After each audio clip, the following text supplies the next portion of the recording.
Silence makes most people uncomfortable. That discomfort is not weakness. It's exposure. Because silence removes the one thing emotional people rely on to feel safe. Reaction. Pressure doesn't demand that you speak. Your nervous system does. And the moment you react, you reveal urgency. You reveal insecurity. You reveal that something inside you has been touched.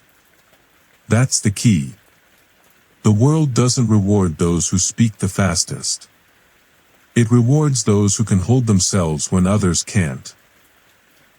Silence under pressure is not passive. It's dominant. When stress hits, most people rush to explain. They justify. They defend. They over-communicate. Not because it's effective, but because their body is trying to relieve tension. Reaction feels like relief. Silence feels like risk. But relief costs you power. Silence gives it back. You have a choice. Every stressful moment asks the same question. Will you react, or will you remain composed? Will you explain, or will you hold position? Reaction hands control to the situation. Silence takes it back. That's the discipline this audiobook will train. This is not about becoming quiet. It's about becoming unmovable. Silence doesn't mean you have nothing to say. It means you choose when to speak. Calm people don't rush to be understood. They let others reveal themselves. And while others are leaking emotion, calm people are gathering information.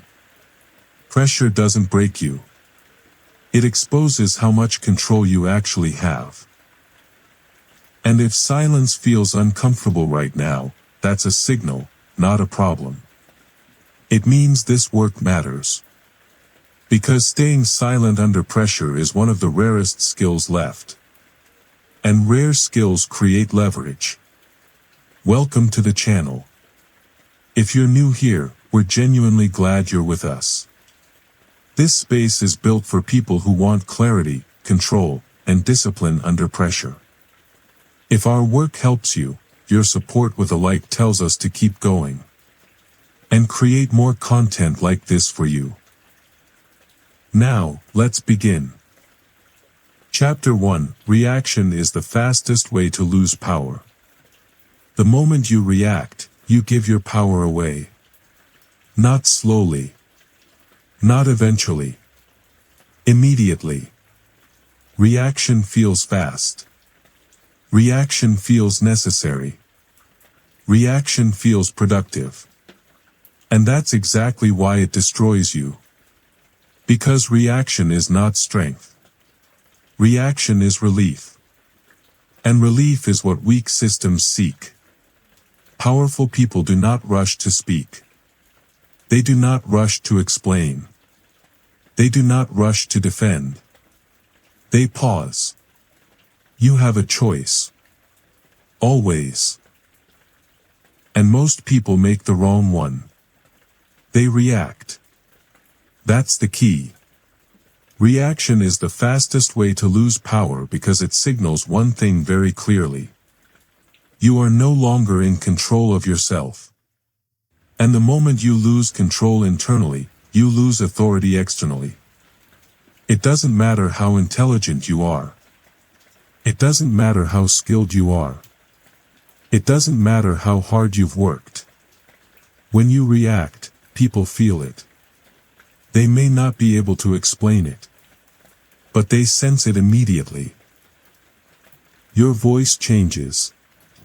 Your breathing shifts. Your words speed up.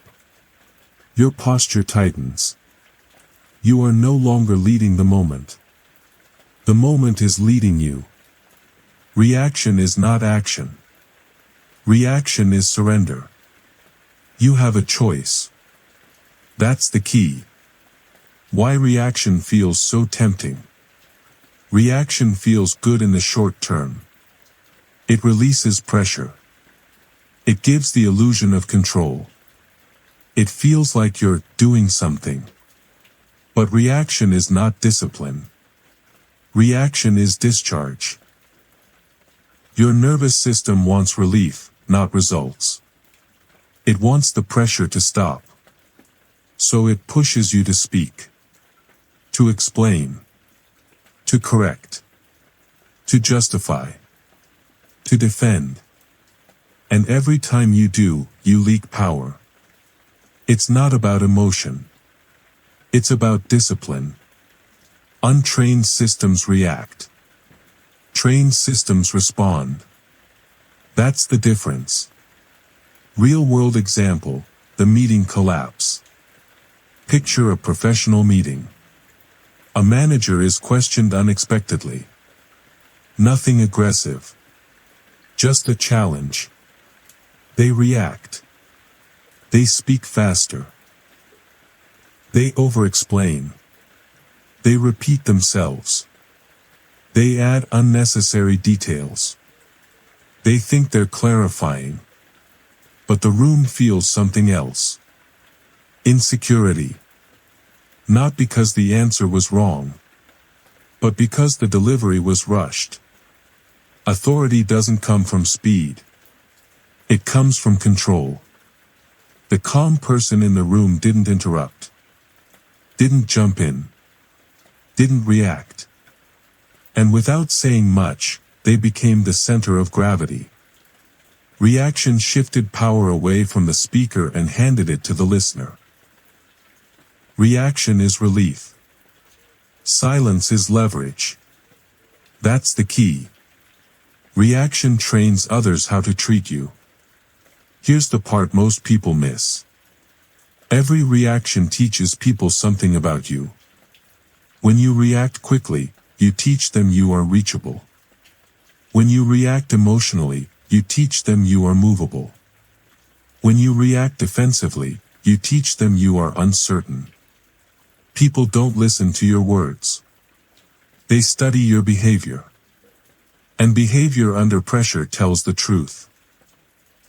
You don't need their permission to pause. You don't need their permission to think. You don't need their permission to stay silent. You have a choice.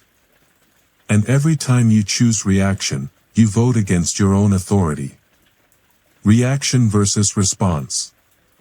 Reaction is automatic. Response is intentional. Reaction comes from the body. Response comes from discipline. Reaction happens fast. Response happens on purpose. That's the key. Reaction asks, how do I stop this feeling? Response asks, how do I handle this moment? One protects comfort. The other protects power. It's not about fear. It's about control. Careers don't end loudly, they end reactively. Most careers don't collapse because of incompetence. They collapse because of moments. Moments where someone reacted when they should have paused. A sharp email. A defensive comment. An emotional response. An unnecessary explanation. One moment can rewrite perception. And perception determines opportunity. People trust calm people. People follow calm people. People promote calm people. Not because they're nicer, but because they're stable. Reaction signals instability. That's the truth. Why silence feels uncomfortable. Silence feels dangerous to an untrained nervous system. Because silence removes relief. No discharge. No explanation. No defense. Just pressure. And pressure reveals discipline. Most people speak to escape the pressure. Not to improve the situation. That's the key. Silence forces the pressure inward. And inward pressure is where strength is built. You don't need to fill every gap. You don't need to correct every misunderstanding. You don't need to win every moment. You need to control yourself. Behavioral rule number 1, delay your response. Here is your first rule. When pressure hits, do nothing immediately. Not forever. Just longer than your impulse wants. Count. Breathe. Pause. Silence for 3 seconds feels like an eternity to a reactive system. But those 3 seconds restore power. Reaction steals authority. Delay restores it. That's the key. Behavioral rule number 2, speak slower than you feel. If you must speak, slow down. Slower than feels natural. Slower than feels comfortable. Speed communicates urgency. Urgency communicates loss of control. Calm people control the pace. Always. You don't need to rush. You don't need to impress. You don't need to prove. It's not about confidence. It's about discipline. Behavioral rule number 3. Say less than necessary. Reaction adds words. Power removes them. Say only what moves the moment forward. Nothing more. Every extra sentence after that is usually emotional leakage. Silence does not weaken your position. It strengthens it. Reaction is relief. Silence is leverage. Repeat that. Let's be human for a moment. This is not easy. Your body will fight you. Your mind will justify reaction. Your ego will demand expression. That doesn't mean you're failing. It means you're training. Every pause is a repetition. Every withheld reaction is strength built. No one masters this overnight. But everyone who masters it changes their life. You are not broken. You are untrained. And training works. The identity shift. Here's the shift you must make. You are not here to react. You are here to decide. You are not here to relieve pressure. You are here to carry it. Pressure does not make you weak. Reaction does. That's the key. The strongest people in the room are not the loudest. They are the stillest. Final reinforcement. Reaction feels urgent. Discipline feels quiet. Reaction is emotional. Silence is strategic. Reaction gives relief now and regret later. Silence creates discomfort now and power later. You have a choice. Every time. You now see the cost of reaction. But here's the deeper truth. You're not reacting because you're weak. You're reacting because your nervous system is untrained. And until you understand that system, it will keep stealing your power. So now we go deeper. Chapter 2, Your nervous system hates silence. Silence feels dangerous because your nervous system is not trained for power. It's trained for survival. That's the truth most people never face. You think you react because you're emotional. You think you speak because you care. You think you explain because you're being responsible. No. You react because your body panics when control is removed. You have a choice. That's the key. But your nervous system does not want you to choose. It wants you to escape. Your nervous system does not care about your goals. It does not care about your reputation. It does not care about your future. It cares about one thing only. Immediate safety. And silence feels unsafe to an untrained system. Because silence removes feedback. Silence removes reassurance. Silence removes relief. So your body pushes you to speak. Not because speaking is smart, but because speaking ends discomfort. Reaction is relief. Silence is leverage. That's the key. Why intelligent people still react. This is why smart people still self-sabotage. They know better. They've read the books. They've heard the advice. But knowledge does not override biology. Under pressure, the nervous system takes over. Heart rate rises. Breathing shortens. Muscles tighten. And suddenly, thinking shuts down. You don't lose intelligence. You lose access to it. That's the difference. An untrained nervous system will sabotage trained skills. Repeat that.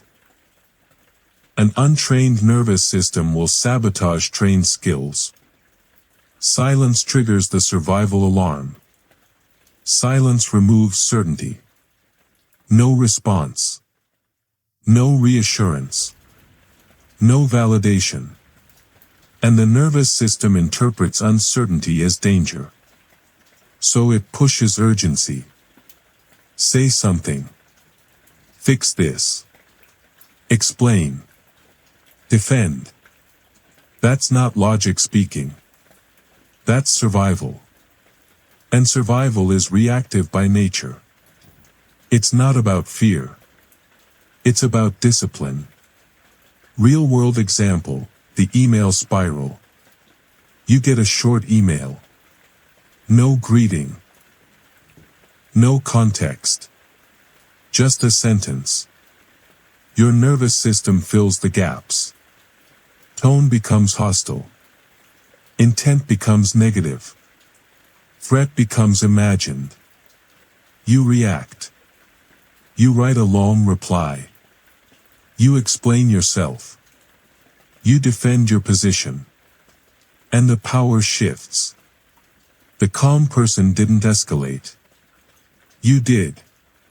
Not because they were smarter, but because their nervous system stayed quiet. Silence would have protected you. Reaction exposed you. That's the key. Why silence builds authority. Authority does not come from certainty. It comes from regulation. People trust the person whose body is calm, not the person whose words are perfect. Silence signals control, not dominance. Control. And control creates gravity. When you are silent, others lean in. When you react, others lean back. Reaction repels. Silence attracts. The nervous system's default mode. Your nervous system was designed for predators. For danger. For physical threats. Not for meetings. Not for conversations. Not for criticism. So when modern pressure hits, your body treats it like survival. That's why your hands shake. That's why your voice tightens. That's why your thoughts race. You're not weak. You're untrained. And training changes everything. Behavioral rule number 1, learn to sit in discomfort. Silence feels uncomfortable because you avoid discomfort. That's the habit. So here's the rule. When silence appears, stay. Don't fill it. Don't escape it. Don't justify it. Sit in it. Your nervous system will protest. Let it. That's how it learns. You have a choice. Behavioral rule number 2, breathe before you speak. Breath is the fastest way to interrupt reaction. Slow breath signals safety. Safety restores thinking. Inhale slowly. Exhale longer than you inhale. That's the key. You don't need techniques. You need consistency. Every calm breath is training. Behavioral rule number 3, delay is discipline. Silence is not avoidance. It's timing. Delay your response until your body settles. That delay is not weakness. It's strength. Reaction happens instantly. Power waits. Always. Why people who talk first lose leverage. The first person to speak usually reveals their position. The silent person gathers information. Silence forces others to show their hand. Reaction gives yours away. You don't need their permission to wait. You don't need their permission to think. This will feel awkward at first. You will feel exposed. You will feel judged. You will feel tension. That's normal. Every calm person you admire once felt exactly that. They didn't become calm by accident. They became calm by repetition. You are not behind. You are beginning. And beginning is powerful. Identity shift. Stop asking, how do I look right now?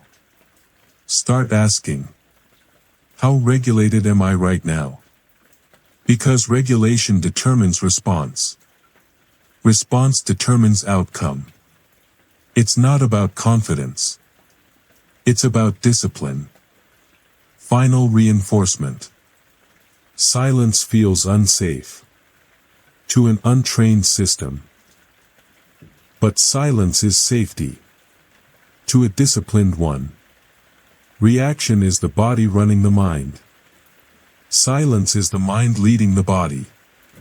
You have a choice. Every time. Now you understand why silence feels hard.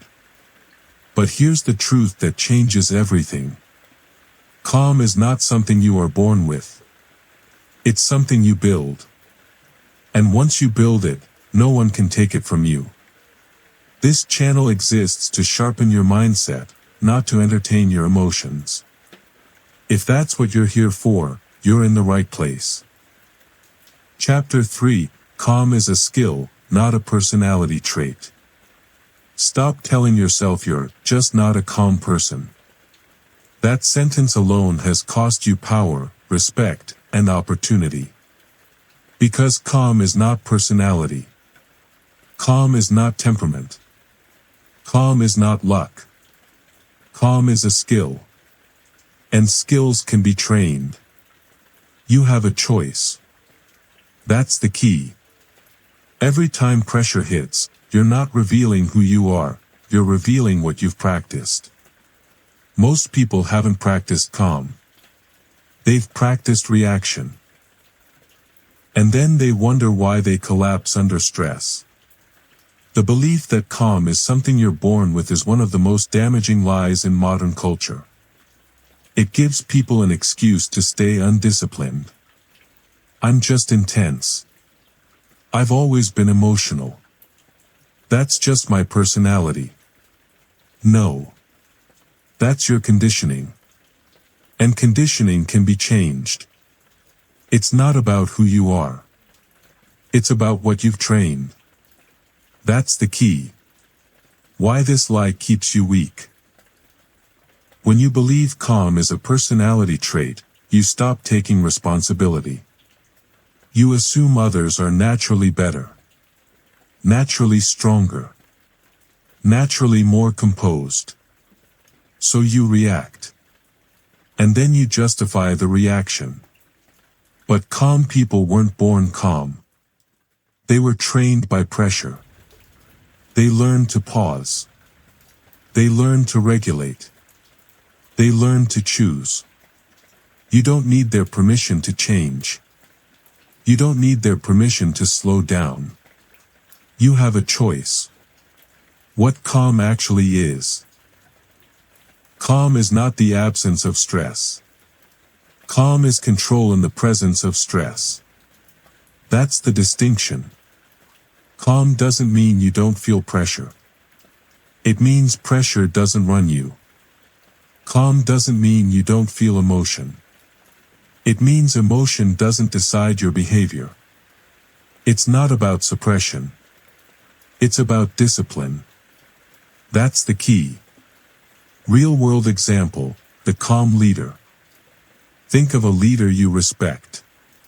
Not the loud one. Not the reactive one. The steady one. The one who pauses before speaking. The one who doesn't rush decisions. The one who stays grounded when others spiral. That calm was not accidental. It was trained. Years of choosing restraint over reaction. Years of staying composed when emotions begged for release. That's not personality. That's repetition. Reaction is practiced, too. Here's the uncomfortable truth. If you react quickly, it's because you've practiced reacting. Every argument. Every rushed message. Every emotional response. Repetition builds pathways. Your nervous system doesn't know right or wrong. It knows familiar.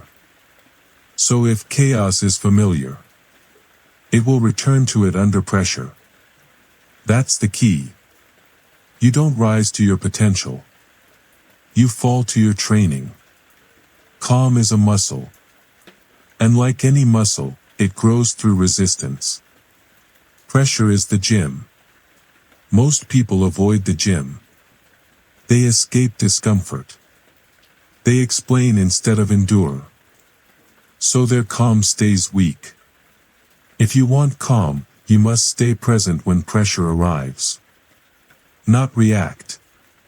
Not flee. Not discharge. Stay. Behavioral rule number 1, train delay. Calm begins with delay. Not silence forever. Not avoidance. Delay. When something triggers you, wait. 5 seconds. 10 seconds. Longer if needed. Delay interrupts impulse. Impulse is untrained behavior. Delay creates choice. You have a choice. That's the key. Behavioral rule number 2, control your pace. Speed is emotional. Calm is slow. When you speak slower than the moment demands, you signal control. When you move slower than others expect, you reclaim authority. Urgency belongs to the undisciplined. Calm people control the pace. Always. Behavioral rule number 3, reduce your words. Calm people say less. Not because they have less to say. Because they don't need to prove. Reaction adds words. Calm removes them. If you feel the urge to explain, pause. Ask yourself, is this discipline, or is this relief? That's the key. Why calm makes others uncomfortable? Your calm will unsettle people. Because it removes predictability. They expect reaction. They expect explanation. They expect defense. When you don't give it, they reveal themselves. Silence forces honesty. That's why calm is powerful. Calm creates psychological space. When you stay calm, you gain space. Space to observe. Space to decide. Space to act intentionally. Reaction collapses space. Calm expands it. And whoever controls space controls the outcome. The discipline of internal control. Calm is internal discipline first.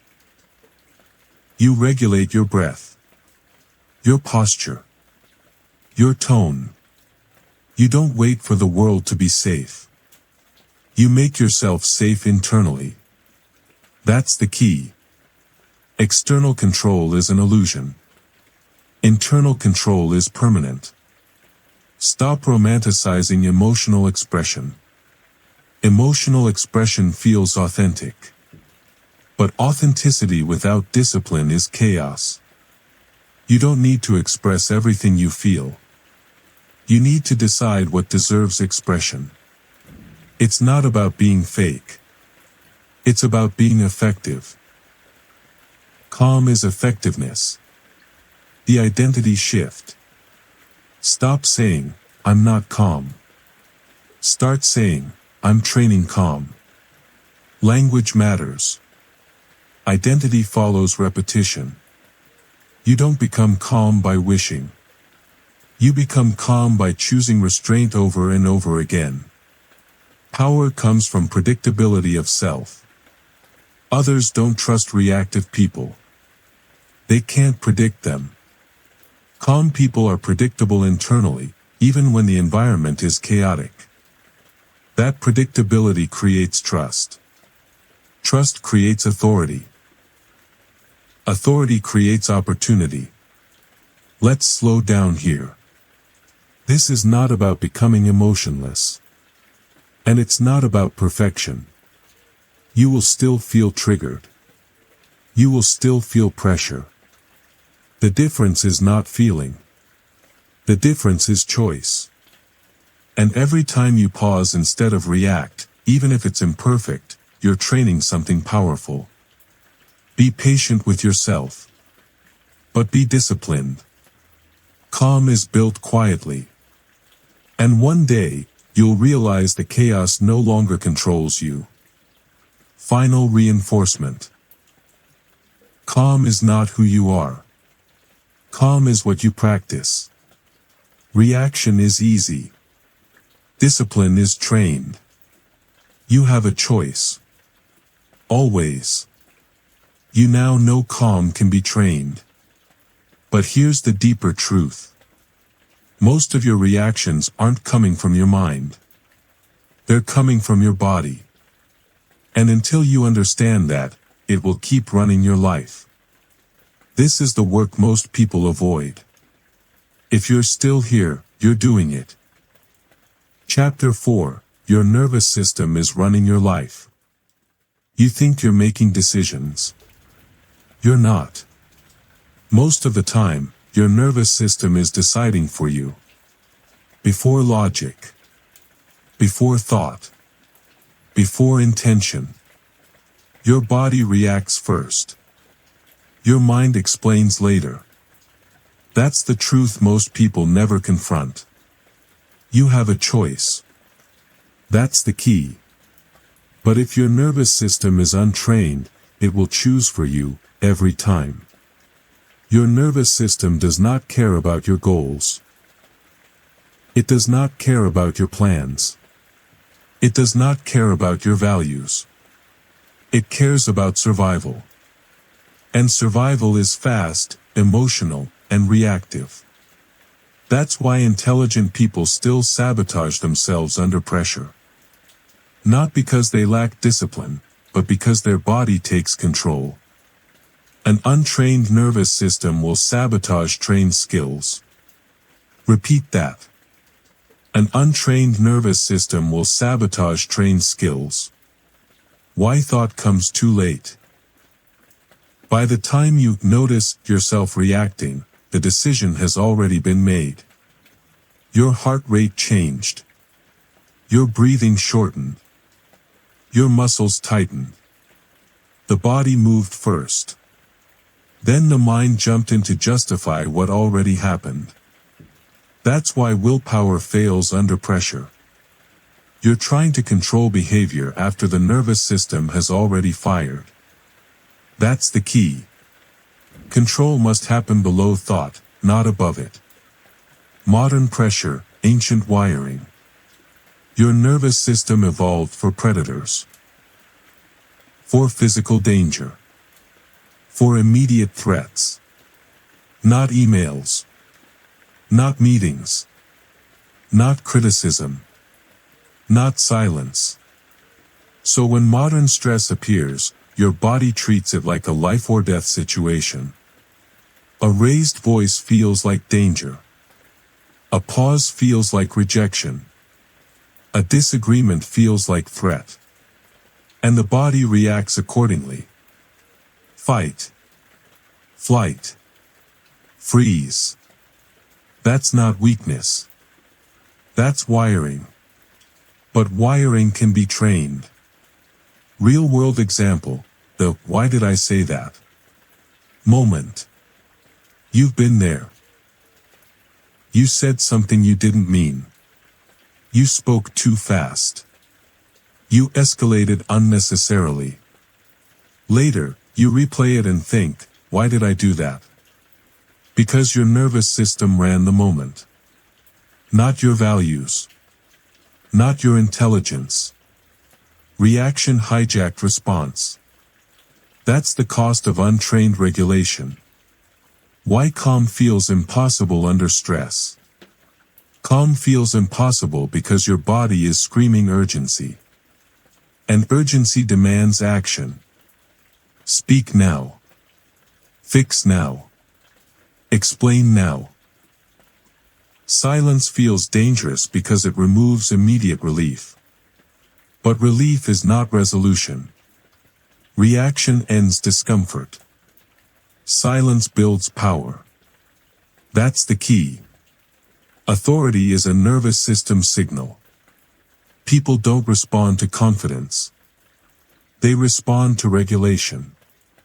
They feel your calm before they hear your words. A steady nervous system communicates safety. Safety creates trust. Trust creates authority. A dysregulated system communicates instability. And instability repels respect. It's not about personality. It's about control. Why over-explaining is a nervous system leak. Over-explaining is not communication. It's discharge. Your body is uncomfortable, so it tries to speak the discomfort away. More words. More detail. More justification. But every extra word is a signal of internal chaos. Calm people don't fill space. They hold it. That's the key. Behavioral rule number 1, regulate before you respond. Before you speak, check your body. Is your breath shallow? Is your chest tight? Is your jaw clenched? If yes, you're not ready to respond. Pause. Slow the breath. Relax the shoulders. Lower the pace. Control the body first. Then choose the words. Behavioral rule number 2, lengthen the exhale. Your nervous system listens to breath. Short exhale equals danger. Long exhale equals safety. So extend it. Inhale slowly. Exhale longer. That's the fastest way to reclaim control. You don't need tricks. You need repetition. Behavioral rule number 3, train stillness under pressure. Stillness is not passivity. It's dominance. When pressure rises, stay still. Don't pace. Don't fidget. Don't rush. Stillness calms the body and unsettles others. Because calm breaks expectation. Why most people never master this? Because they avoid discomfort. They numb. They distract. They explain. They never sit long enough for the nervous system to learn safety. So it stays reactive.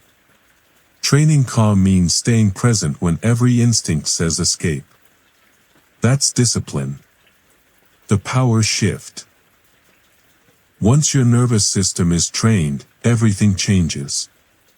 You hear more. You speak less. You decide better. Pressure no longer owns you. You own yourself. And self-control is the foundation of all authority. Identity shift. Stop saying, "I lose control under stress." Start saying, "My nervous system is learning safety." Language matters. The body listens. Let's ground this. This work is uncomfortable. It's slow. It's quiet. And no one applauds you for it. But every moment you choose regulation over reaction, something inside you changes. You become steadier, clearer, harder to move. Not because the world got easier, but because you got stronger. Be patient with your body. But don't excuse it. Training takes time. But it always works. Final reinforcement. Your nervous system is either running your life, or serving it. You have a choice. That's the key. Now you understand why reaction happens before thought. But here's the habit that exposes nervous system chaos faster than anything else. Explaining yourself under pressure. And it destroys authority. Stay with the process. This part matters. Chapter 5. Stop explaining yourself under stress. The moment you start explaining yourself under pressure, you've already lost ground. Not because you're wrong. Not because you lack clarity. But because explanation under stress is a signal of internal instability. And instability erodes authority faster than silence ever will. You have a choice. That's the key. You can explain to relieve discomfort. Or you can hold your ground and let discipline speak. Most people choose relief. And they pay for it with respect. Let's be clear. Explaining yourself is not the problem. Explaining yourself under stress is. There is a difference between clarity and justification, between communication and emotional leakage. When you are calm, explanation is neutral.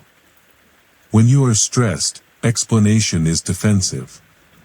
And people can feel the difference instantly.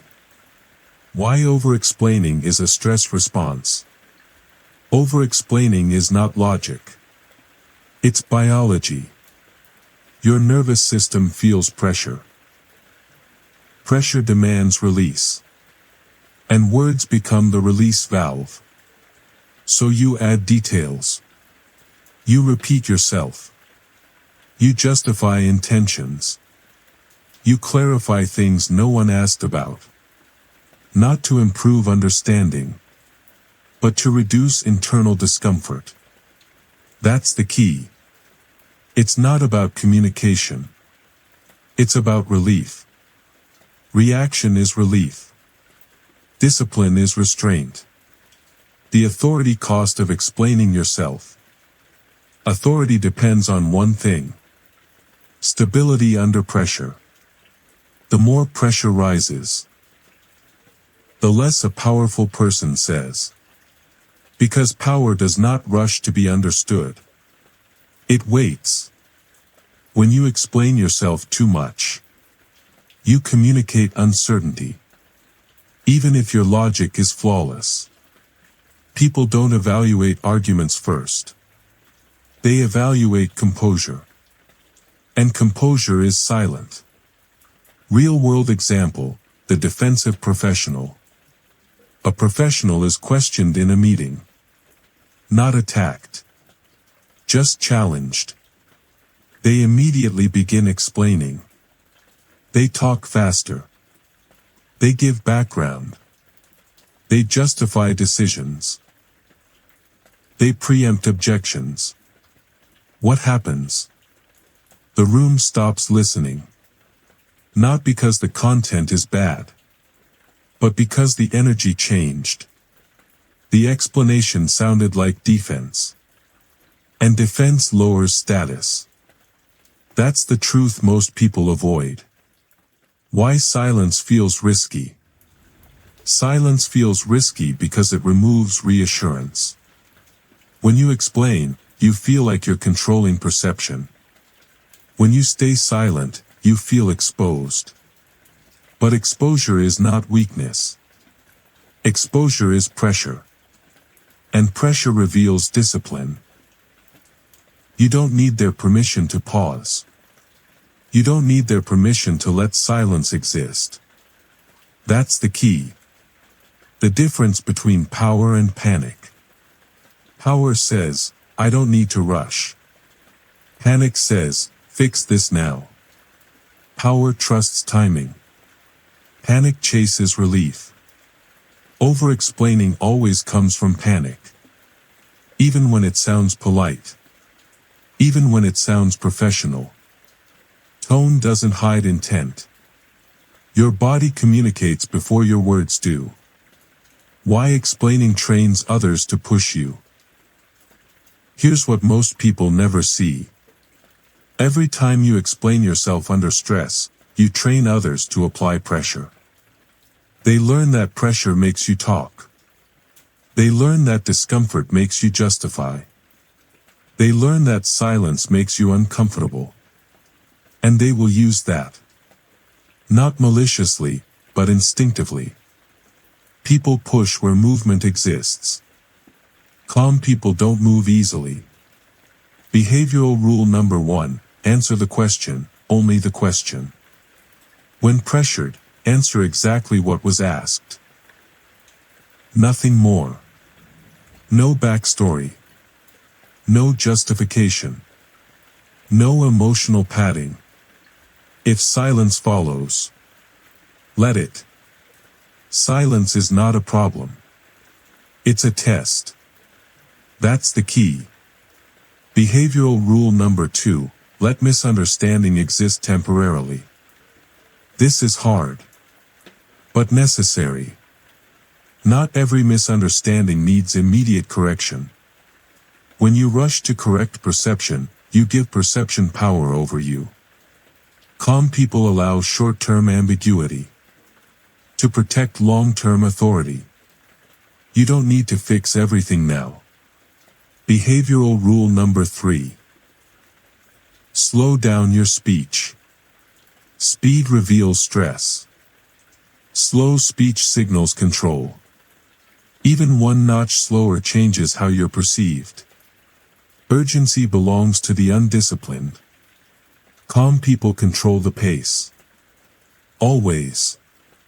Why saying less makes you look smarter? People assume clarity lives in volume. It doesn't. It lives in precision. The fewer words you use under pressure, the more weight they carry. Silence sharpens meaning. Reaction dulls it. The trap of being nice. Many people over-explain because they want to be liked. They soften. They justify. They reassure. But leadership is not built on approval. It's built on trust. And trust comes from stability.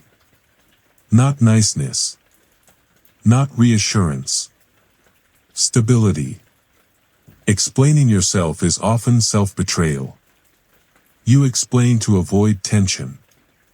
But tension is not the enemy. Loss of self-control is. Every time you explain under stress, ask yourself, am I being disciplined, or am I escaping discomfort? That's the key. The power of strategic silence. Silence forces others to fill the gap. They reveal priorities.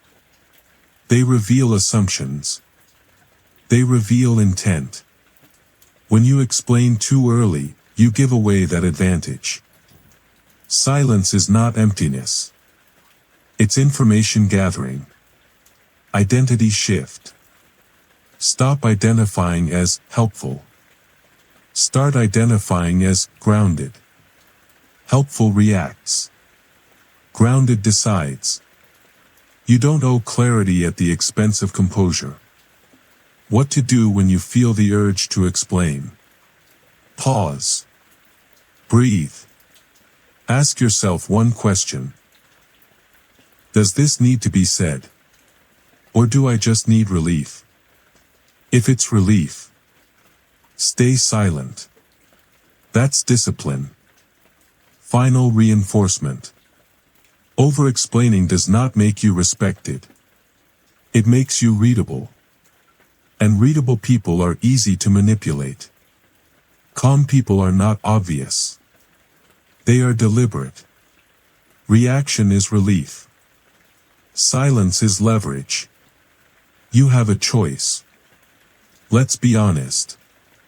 This chapter will challenge you. Because explaining feels polite. It feels responsible. It feels safe. And choosing silence will feel uncomfortable at first. You may worry about how you're perceived. You may feel misunderstood. That's okay. You're not here to be immediately understood.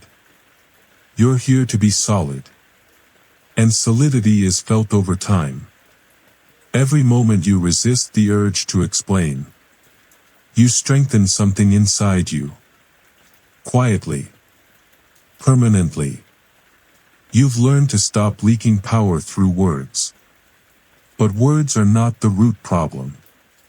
Attachment is. Because as long as you are attached to outcomes, opinions, or validation, silence will feel impossible. So now we go deeper. What you repeat, you become. Chapter 6, Detachment is how you stay unshakable. The reason you break under pressure is not because the pressure is too strong. It's because you are attached. Attached to outcomes.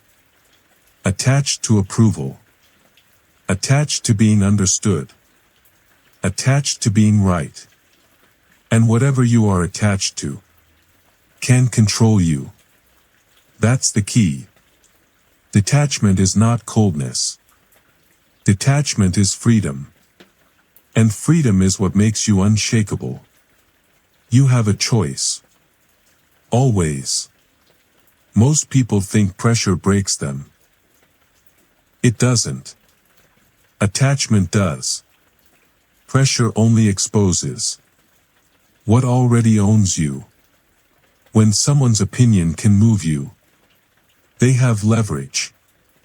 When an outcome can destabilize you, it has power over you. When silence feels unbearable, you are attached to reaction. Detachment removes leverage. That's the key. What detachment really means. Detachment does not mean you don't care. It means you care without losing control. It means you act without clinging to results. You speak without needing agreement. You move without needing validation. It's not about apathy. It's about discipline. Detached people still act. They just aren't owned by outcomes. Why attachment creates instability. Attachment tightens the nervous system. It creates urgency. It creates fear. It creates reactivity. When you need something to go a certain way, your body feels threatened by uncertainty. And uncertainty triggers reaction. That's why attachment makes calm impossible. You're not reacting to the moment. You're reacting to what you might lose. Real-world example, the attached professional. A professional enters a negotiation. They need the deal. They need approval. They need the outcome. And everyone feels it. They speak more. They concede faster. They explain unnecessarily. Why? Because attachment leaks. The detached person doesn't rush. doesn't chase, doesn't bend, and the power quietly shifts. Attachment turns silence into pain. Silence hurts when you are attached. Because silence removes reassurance. If you need confirmation, silence feels like rejection. If you need control, silence feels dangerous. If you need validation, silence feels unbearable. But silence only hurts because you need something from it. Detach, and silence becomes neutral. That's the key. Why detachment scares people. Detachment feels like loss of control. But it's the opposite. Attachment is false control. Detachment is real control. Most people cling because they think letting go means losing. In reality, letting go means leading. The cost of needing to be understood. The need to be understood creates constant explanation. Explanation creates leakage. Leakage creates instability. Detached people don't rush to be understood. They allow misunderstanding temporarily. To protect long-term authority. You don't need their permission. To let things unfold. That's the key. Behavioral rule number 1, detach from outcome. Before any high-pressure interaction, tell yourself, I will act well, regardless of result. This single decision restores calm. When outcome no longer owns you, pressure loses its grip. Behavioral rule number 2, detach from opinions. Opinions are information, not instructions. When someone reacts emotionally, observe, don't absorb. You don't need to correct them. You don't need to convince them. Detachment keeps you centered, while others reveal themselves. Behavioral rule number 3. Detach from immediate relief. Reaction feels good now. Detachment feels strong later. Learn to delay relief. Discomfort is not danger. Silence is not failure. Staying grounded is winning internally. Why detached people are hard to manipulate. Manipulation works on need. Need for approval. Need for reassurance. Need for control. Detachment removes need.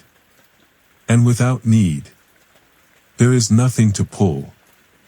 That's power. Detachment creates emotional gravity. People lean toward the detached. Not because they're cold. Because they're steady. Steadiness feels safe. Safety attracts trust. Trust creates authority. Authority opens doors. The identity shift. Stop saying, I need this to work. Start saying, I will act correctly, regardless. This shift changes everything. It's not about indifference. It's about inner independence. Why detachment makes silence natural. Once detached, you don't rush to fill space. You don't explain. You don't defend. Silence becomes comfortable. Because nothing is at stake internally. That's the key. The paradox of power. The less you need, the more you have. The less you chase, the more control you gain. The less you react, the stronger you become. Detachment unlocks this paradox. Daily training for detachment. Practice letting small things go. Don't correct every comment. Don't respond to every message immediately. Don't explain every decision. Each restraint builds inner independence. Final reinforcement. Pressure doesn't shake calm people. Attachment does. Detach from outcomes. Detach from approval. Detach from relief. And nothing can move you. You have a choice. That's the key. Let's slow down here. Detachment does not mean you stop caring about your life. It means you stop letting your life control you. This is not easy work. It goes against instinct. You will feel resistance. You will feel discomfort. That's normal. But every moment you loosen attachment, you gain something rare. Freedom. And freedom changes how you stand, how you speak, and how you are perceived. Quietly. Permanently. Now you are no longer owned by outcomes. But there's one final advantage detached, calm people always have. They control pace. And pace decides who leads. Most people stop before this point. You didn't. Chapter 7, Calm people control the pace. Whoever controls the pace controls the outcome. Not the loudest. Not the smartest. Not the most emotional. The calmest. Because speed is emotional. And emotion is easy to manipulate. You have a choice. That's the key. Either you let pressure rush you, or you slow the moment and take control. Most people never realize. They lose power long before they lose the argument. They lose it the moment. They let the pace accelerate. Pace is invisible power. You rarely notice it happening. But once it's gone, everything becomes harder. You speak faster. You think less clearly. You explain too much. You react instead of decide. And suddenly, you're not leading the moment. You're chasing it. Reaction speeds things up. Calm slows them down. That's the key. Why speed equals weakness under pressure. Speed feels productive. Fast answers. Quick responses. Immediate reactions.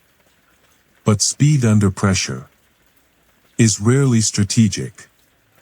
It's nervous. Your nervous system wants the moment to end. So it rushes.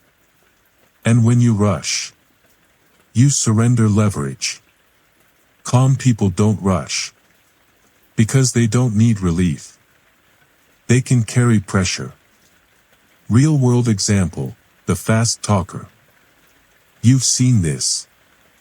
A discussion gets tense. One person speeds up. They interrupt. They answer before the question finishes. They stack explanations. They think they're staying ahead. But everyone feels it. They're not leading. They're reacting. Meanwhile, the calm person waits. They listen. They pause. They respond slowly. And without saying much. They become the authority. Why? Because pace communicates control. The nervous system and pace. Your pace is not random. It's regulated, or unregulated. Fast pace equals threat perception. Slow pace equals safety. When your nervous system feels threatened, it accelerates. When it feels safe, it slows down. So controlling pace is not about acting slow. It's about regulating your body. That's the key. Why calm people are hard to pressure. Pressure works by acceleration. Deadlines. Urgency. Emotional push. When someone speeds you up, they compress your thinking. Compressed thinking makes mistakes. Calm people refuse compression. They don't argue against urgency. They simply don't adopt it. And the moment they don't, pressure loses its force. Silence is the ultimate pace breaker. Nothing slows a moment like silence. Not talking. Not explaining. Not filling gaps. Silence resets rhythm. It forces others to wait, to think, to reveal intent. Reaction accelerates. Silence decelerates. That's leverage. Behavioral rule number 1, slow your physical movements. Start with the body. When pressure rises, move slower. Sit slower. Stand slower. Gesture less. Your body sets the tone before your words ever arrive. If your body is rushed, your mind will follow. Behavioral rule number 2, speak last when possible. You don't need to respond first. The first response often sets a reactive frame. Let others speak. Let them reveal urgency. Let them expose emotion. Then respond, on your terms. You don't need their permission to wait. That's the key. Behavioral rule number 3, use pauses deliberately. Pause before answering. Pause after answering. Pauses communicate thoughtfulness. They signal certainty. People fill silence when they feel uncertain. Calm people let silence work for them. Why rushed decisions are almost always weak. Urgency narrows vision. You see less. You consider less. You choose poorly. Calm expands awareness. It's not about delaying forever. It's about choosing from clarity. Clarity lives in slowed moments. How pace exposes emotional control. When someone can't slow down, they are not in control. They are being driven. Calm people don't chase the moment. They let the moment come to them. That's power. Pace in conflict. In conflict, the faster person usually loses. They reveal need. They reveal fear. They reveal attachment. The slower person observes. And observation creates advantage. Pace in leadership. Leaders don't rush decisions publicly. They slow the room. They absorb emotion. They steady energy. They model control. That's why people follow them. Not because they're perfect, but because they're stable. Why people try to speed you up. Speed is a tactic. People rush you when they want advantage. Deadlines. Ultimatums. Emotional pressure. Calm people recognize this. And instead of resisting verbally, they slow everything down. No argument needed. Just discipline. Identity shift.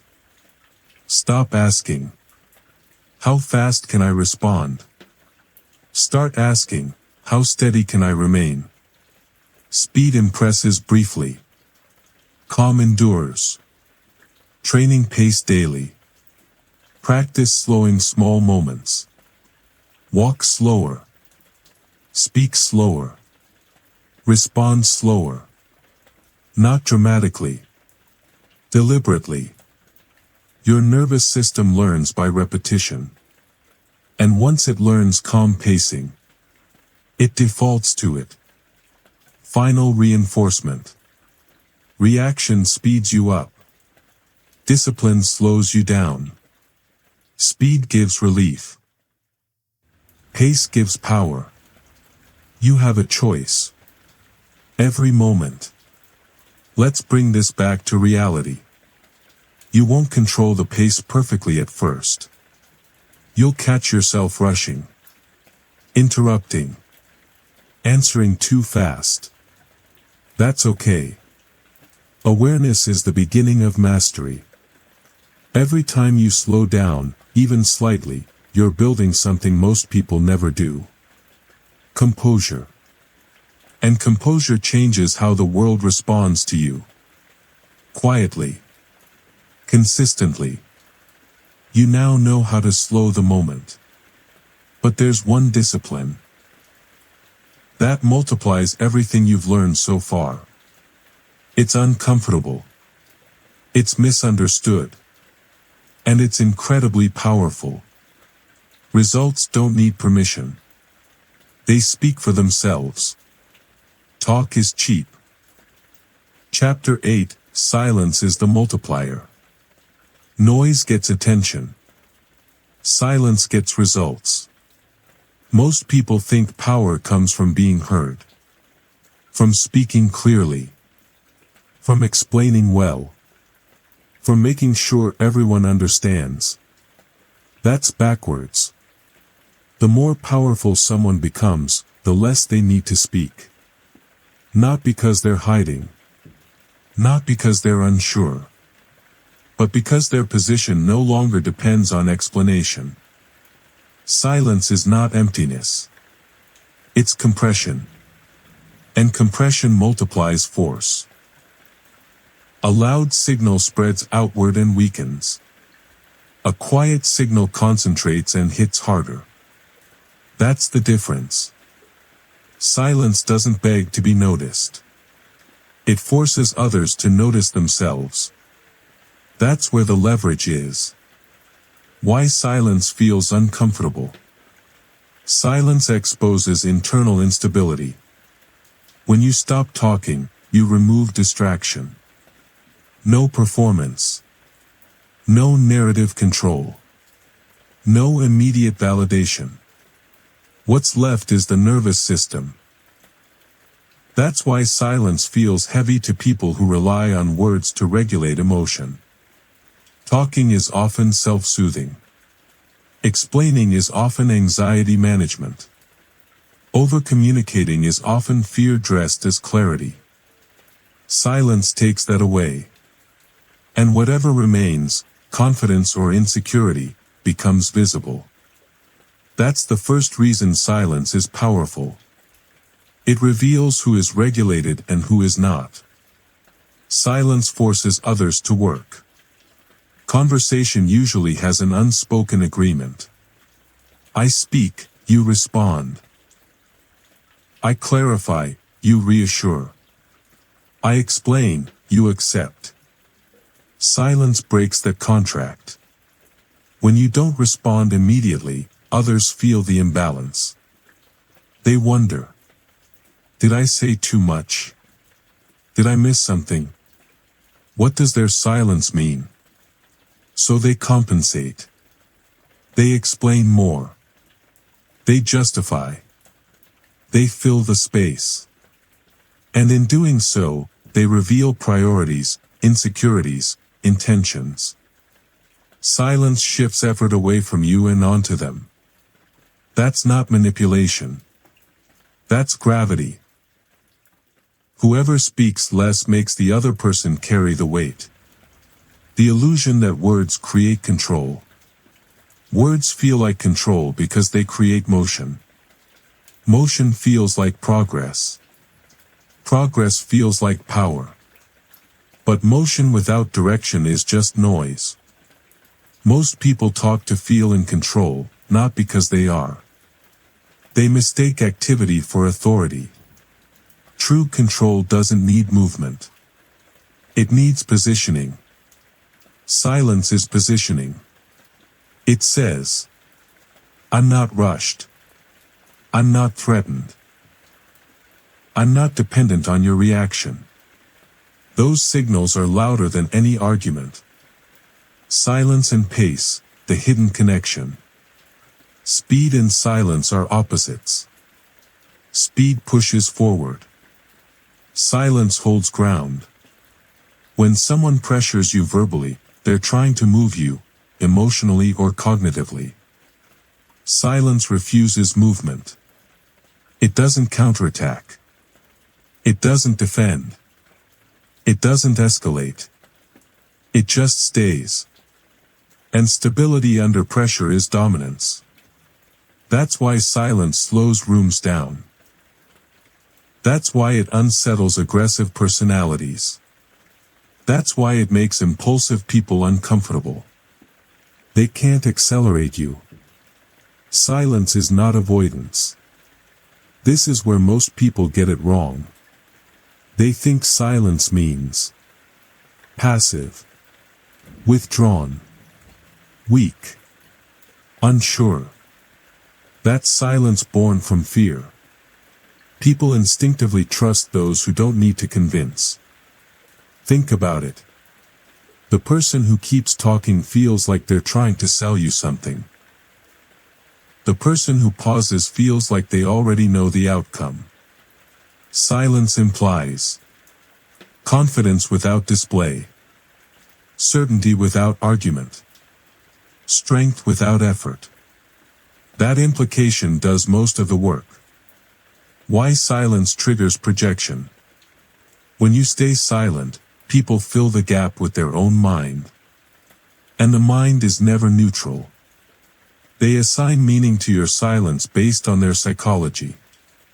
Which means they reveal themselves. This is why silence is an intelligence tool.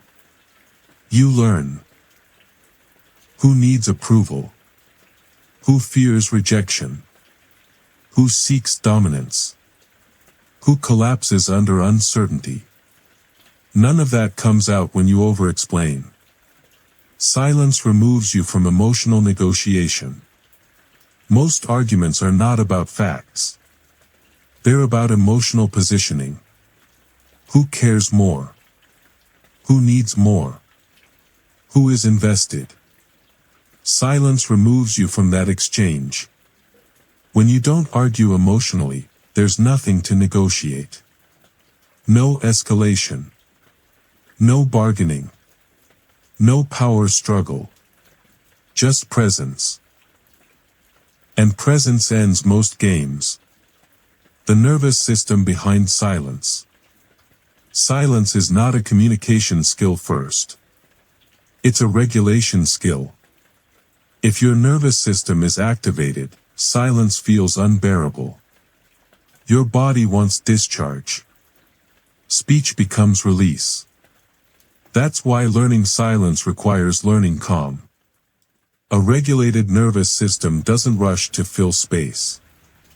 It can sit in uncertainty without discomfort. That's rare. And rarity creates authority. Why most people over-explain.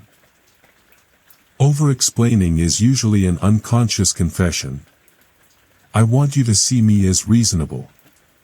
That desire gives away leverage.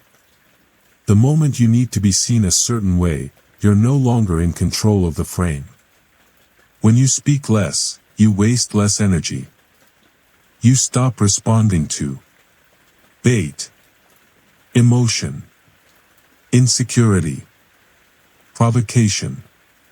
You only respond to what matters. Silence filters noise from signal. And once you experience that clarity, you realize how much energy talking was draining. When silence wins conflicts, silence gives none. No fuel. No validation.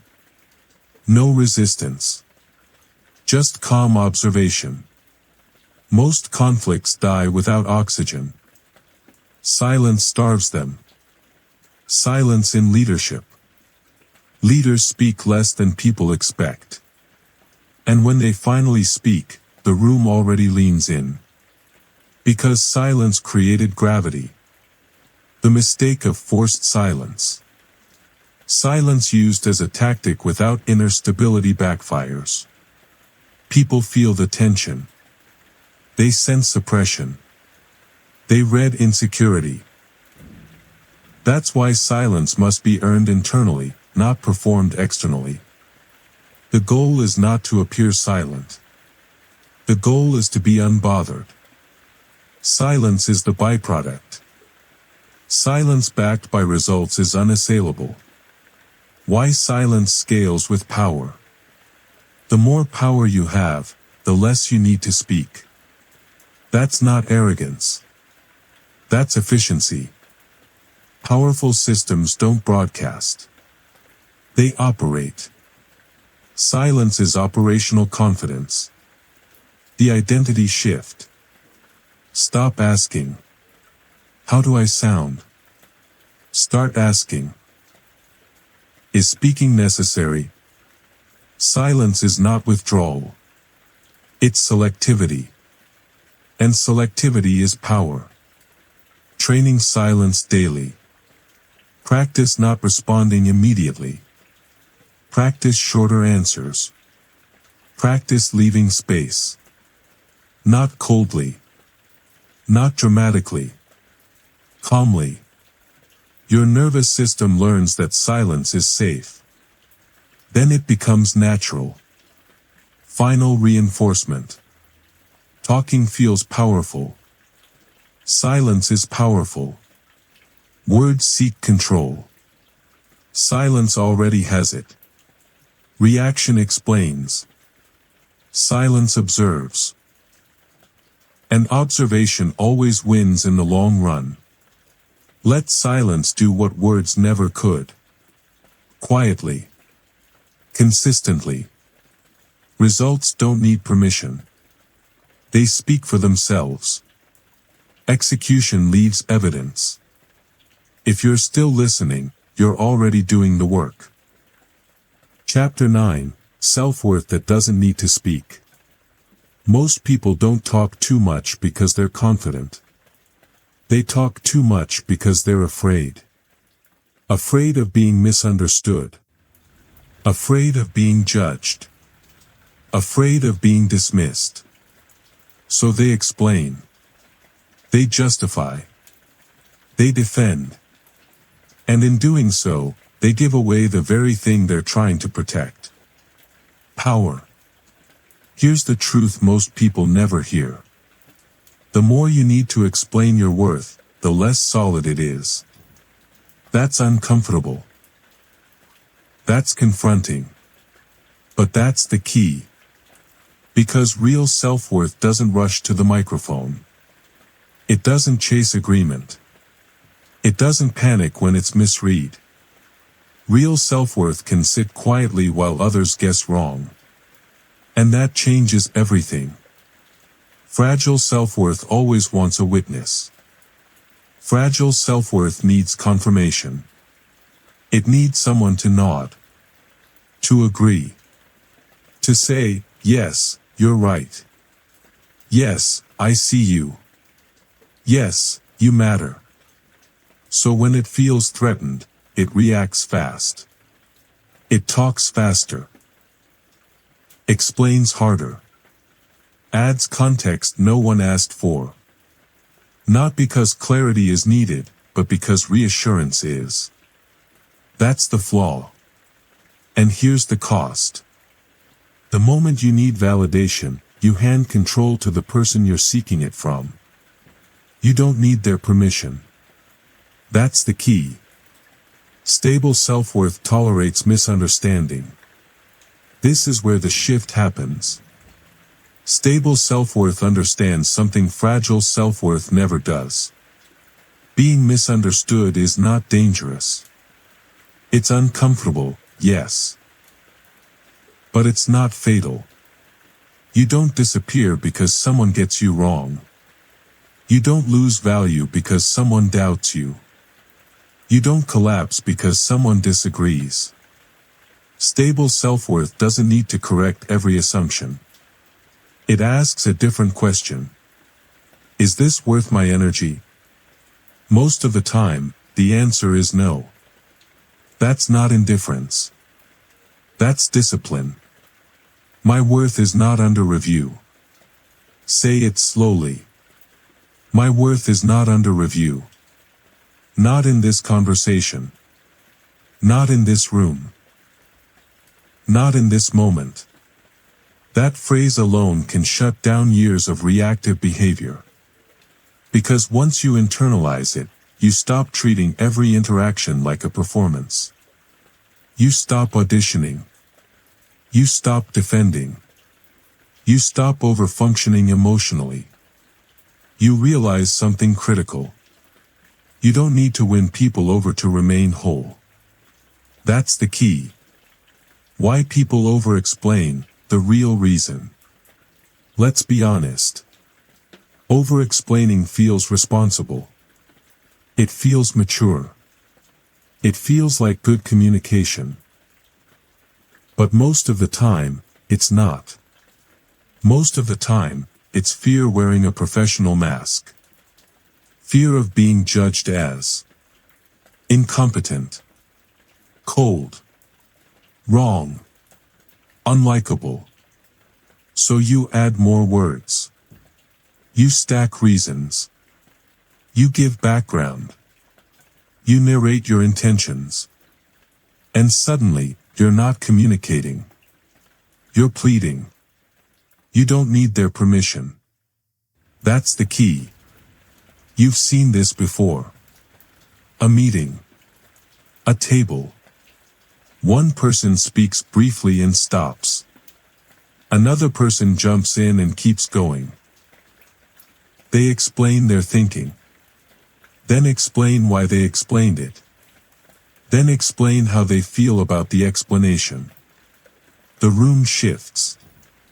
Not because the second person lacks intelligence, but because they lack containment. Meanwhile, the first person sits calmly. They don't rush. They don't interrupt. They don't defend. And without saying more, they become the authority. Why? Because self-worth was visible in their restraint. Self-worth is felt before it's heard. People don't respond to your words first. They respond to your emotional posture. If your posture says, "I need you to understand me," they feel pressure.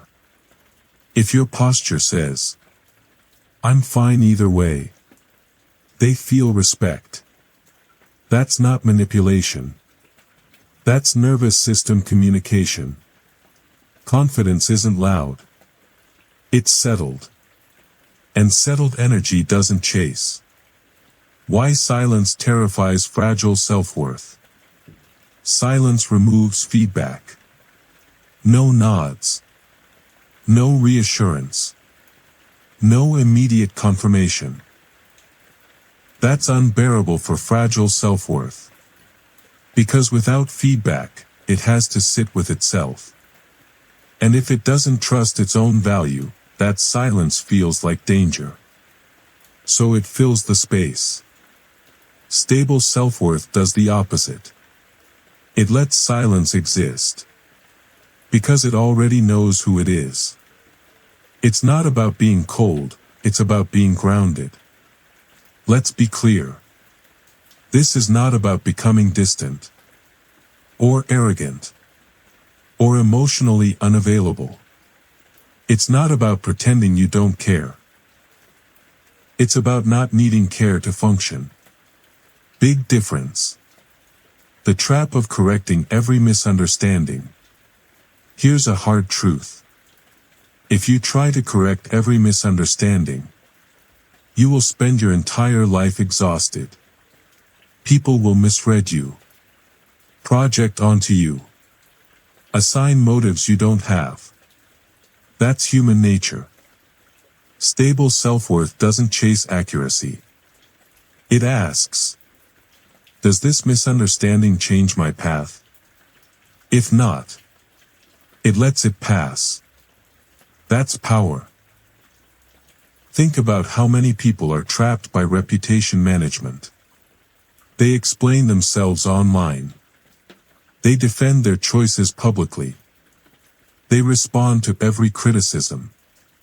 And the more they do, the more trapped they become. Because once you start defending your worth, people learn they can question it to get a response. Silence breaks that cycle. Not because you're hiding, but because you're no longer negotiating identity. Behavioral rule number 1. Stop explaining feelings that don't need explaining. You don't owe everyone access to your internal world. If someone misunderstands your calm as disinterest, you don't need to fix that. If someone reads your silence as weakness, you don't need to correct them. Let reality do the teaching. That's the key. Behavioral rule number 2, answer, then stop.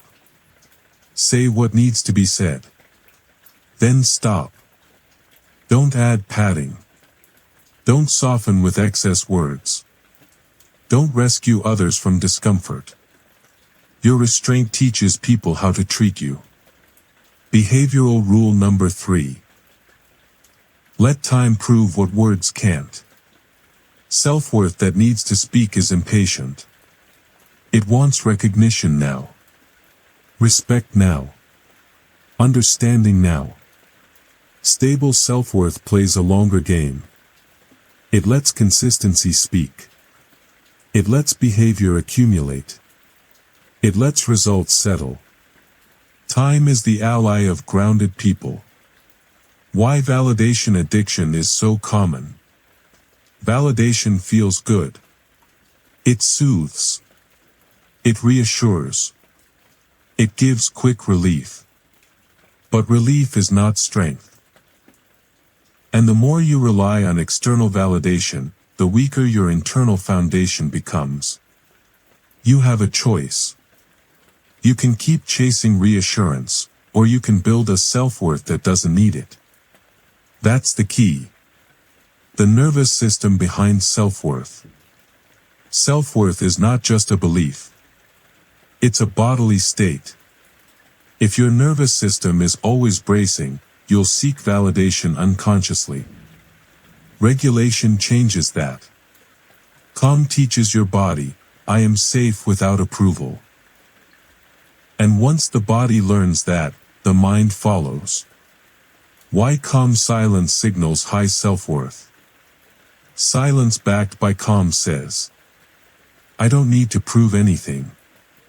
I don't need to convince you. I trust my position. That signal is unmistakable. And people respond to it instinctively.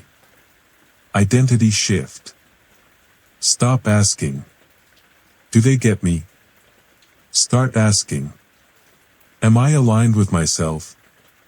Because alignment creates stability. And stability creates presence. And presence commands respect. Without effort. Training this daily. Practice not clarifying everything. Practice letting small misunderstandings go. Practice shorter answers. Not to be distant, but to be grounded. Your nervous system will resist at first. That's normal. Awareness is the beginning of mastery. Final reinforcement. Fragile self-worth speaks to survive. Stable self-worth stays quiet and endures. My worth is not under review. Say it again. My worth is not under review. Hold that. Because once your self-worth no longer needs to speak, your silence becomes unshakable. Now comes the hardest discipline of all. Not reacting. Not even when provoked. You stabilized your identity. Now let's lock in behavior. You don't need to explain yourself. You just need to stay consistent. Chapter 10, Discipline is knowing when not to speak. Most people think strength is speaking up. Correcting. Defending. Responding immediately. That's not strength.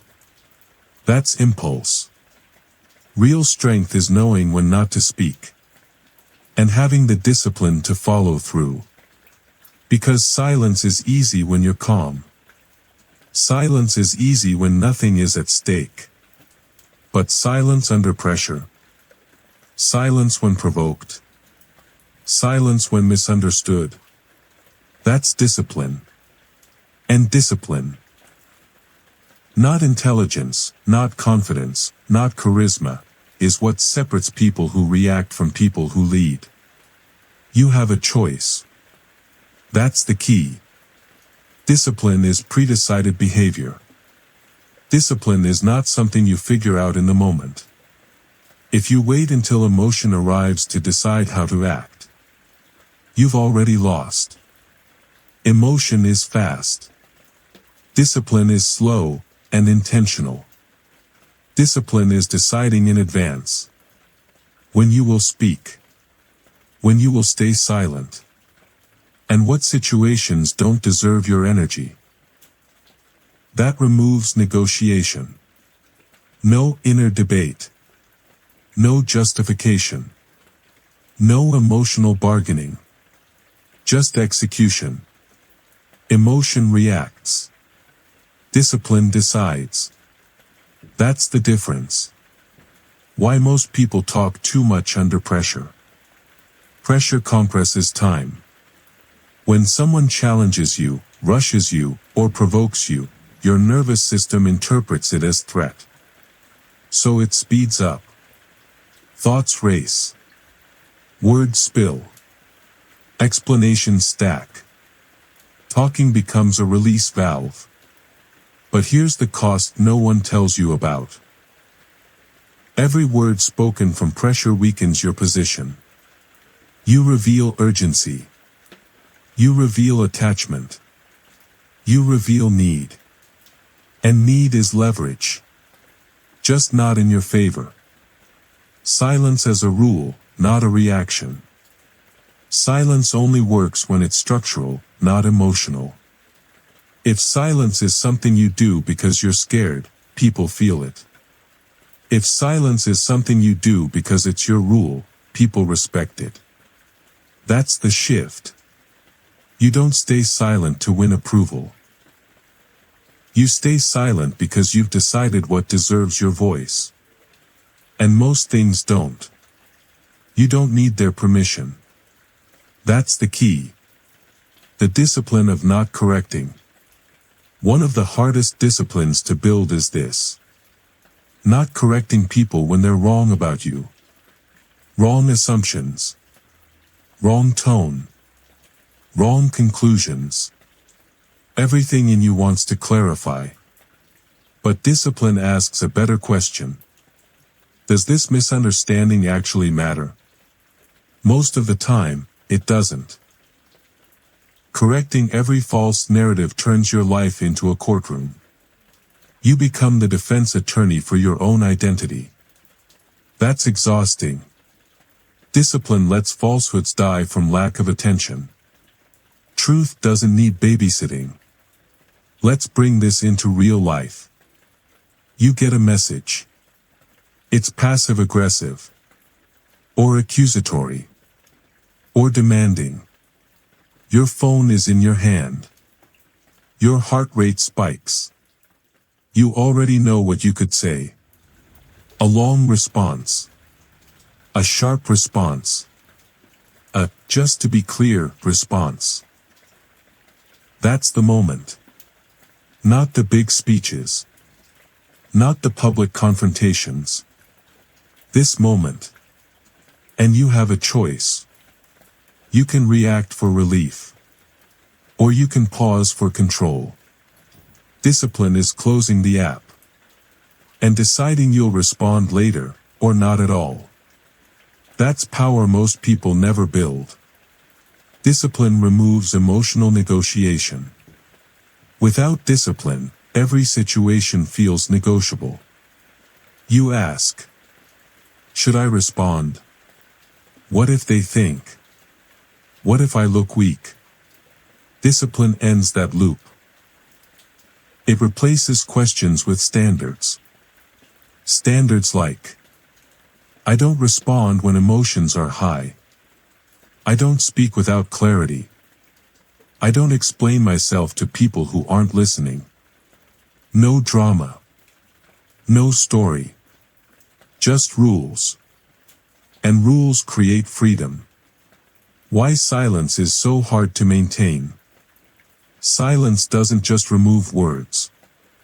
It removes dopamine. Talking feels active. Silence feels empty. Your brain wants stimulation, closure, resolution. Discipline denies that craving. That's why silence feels uncomfortable at first. You're breaking an addiction to reaction. But every time you resist the urge to speak, you strengthen something deeper than confidence. Self-command. Silence as behavioral integrity. When you speak less, your words gain weight. Because people learn. You don't talk casually. You don't react emotionally. You don't waste language. So when you finally speak, it matters. Discipline turns speech into currency. Spend it carefully.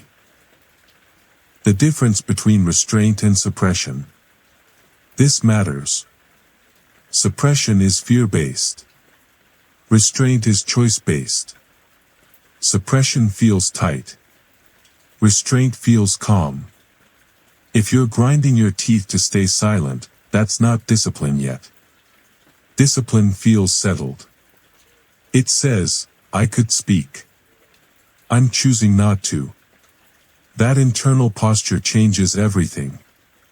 Behavioral rule number 1, no immediate responses under emotion. This rule alone will change your life. If emotion is high, you wait. No exceptions. Emotion distorts perception. Silence restores accuracy. You don't owe anyone instant access to your thoughts. You have a choice. Behavioral rule number 2, speak only when it improves the outcome. Not when it relieves tension. Not when it proves intelligence. Not when it defends ego. Only when it improves the outcome. If speaking doesn't move the situation forward, silence is superior. That's discipline. Behavioral rule number 3, let other people reveal themselves. Silence creates space. And in space, people talk. They explain too much. They justify. They contradict themselves. Discipline lets that happen.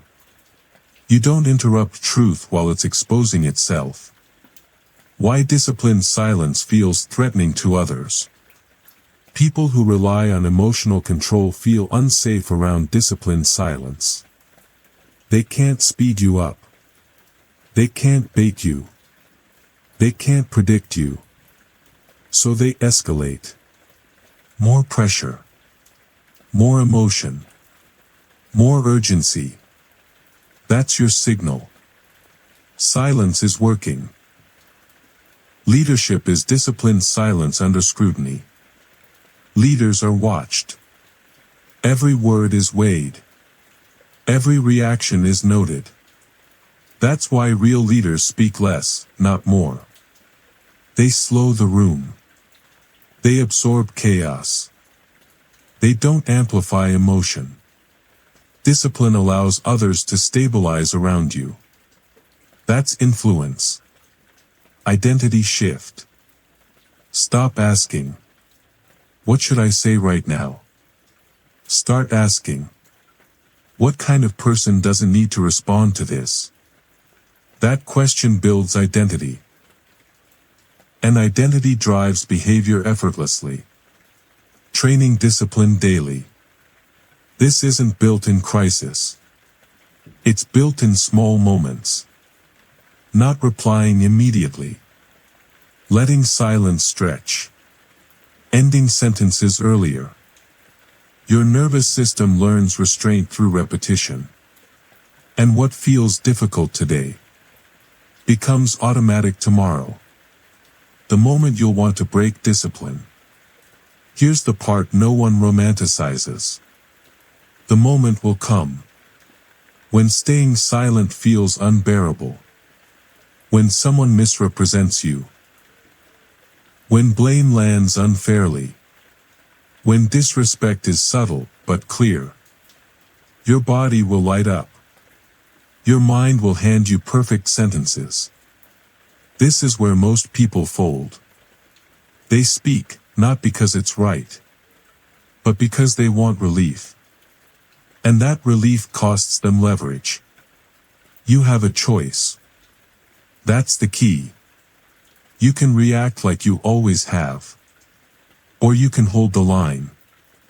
Discipline is staying silent even when you could dominate verbally. Especially then. Because discipline isn't proven when it's easy. It's proven when it's costly. Final reinforcement. Emotion reacts. Discipline decides. Talking feels powerful in the moment. Silence builds power over time. You won't master this overnight. You'll catch yourself mid-reaction. You'll slip. That's not failure. That's awareness. And awareness is the beginning of command. You've learned to control pace. You've anchored self-worth internally. You've built silence on calm. Now you understand discipline. The question isn't whether this works. The question is whether you'll live it, consistently, quietly, without applause. Because disciplined silence doesn't announce itself. It simply changes outcomes. Every time. Untouchable doesn't mean emotionless. It means unshaken. Final closing, the quiet advantage. If this audiobook didn't challenge you, you didn't listen closely enough. Because this was never about sounding smarter. It was never about winning arguments. It was never about looking powerful. It was about something far rarer. Control. Control of pace. Control of emotion. Control of speech. Control of self. Most people will never build that. They'll react their entire lives and call it personality. You chose differently.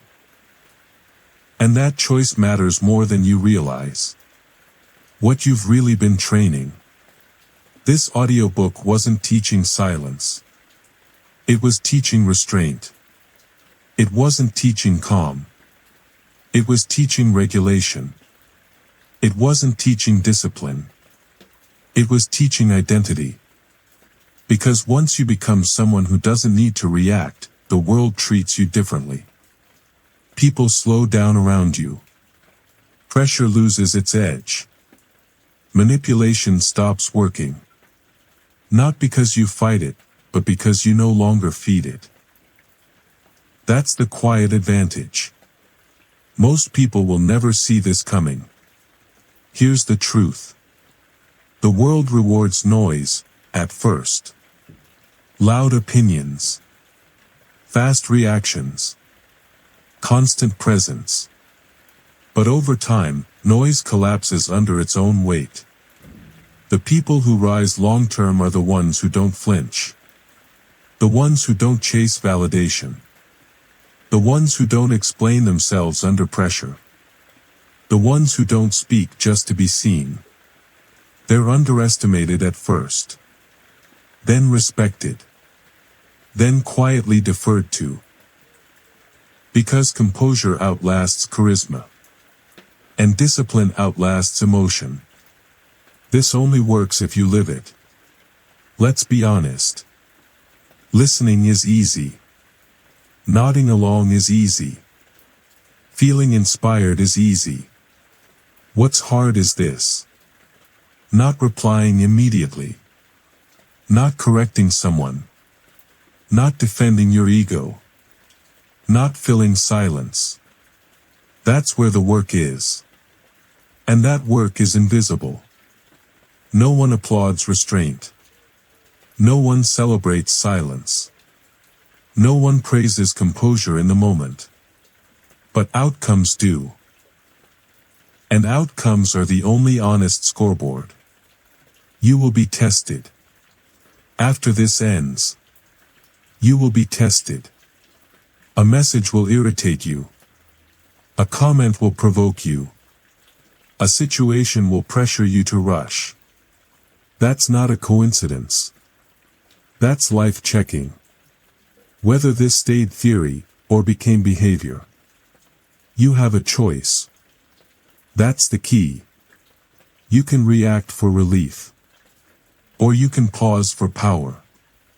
Every time you choose composure, you build something most people never touch. Command. Remember this when it gets uncomfortable. Silence will feel awkward sometimes. Slowness will feel unnatural at first. Restraint will feel like loss. That doesn't mean it's wrong. It means you're breaking an old pattern. Reaction is familiar. Discipline is learned. And learned skills feel uncomfortable before they feel automatic. Stay with it. You're not becoming passive. You're becoming precise. This is a long game. The people who rush burn out. The people who react get predictable. The people who need validation get controlled. You're building something else. A reputation for steadiness. A presence that doesn't wobble. A silence that carries weight. That doesn't happen overnight. It happens through small, repeated decisions. No one sees. That's real power. Before you go, if this audiobook helped you, even in one small way, we invite you to leave a comment and share what stood out to you. Not for us. For the person scrolling who hasn't learned this yet. We're genuinely glad you spent this time here, training focus, discipline, and composure. If you'd like to support this work, please like and subscribe, so you don't miss the next audiobooks coming soon. There's more to build. More restraint. More clarity. More command. Final words. You don't need to announce growth. You don't need to prove change. You don't need permission. Let your behavior speak. Let your silence work. Let your composure do what words never could. Move quietly. Stay disciplined.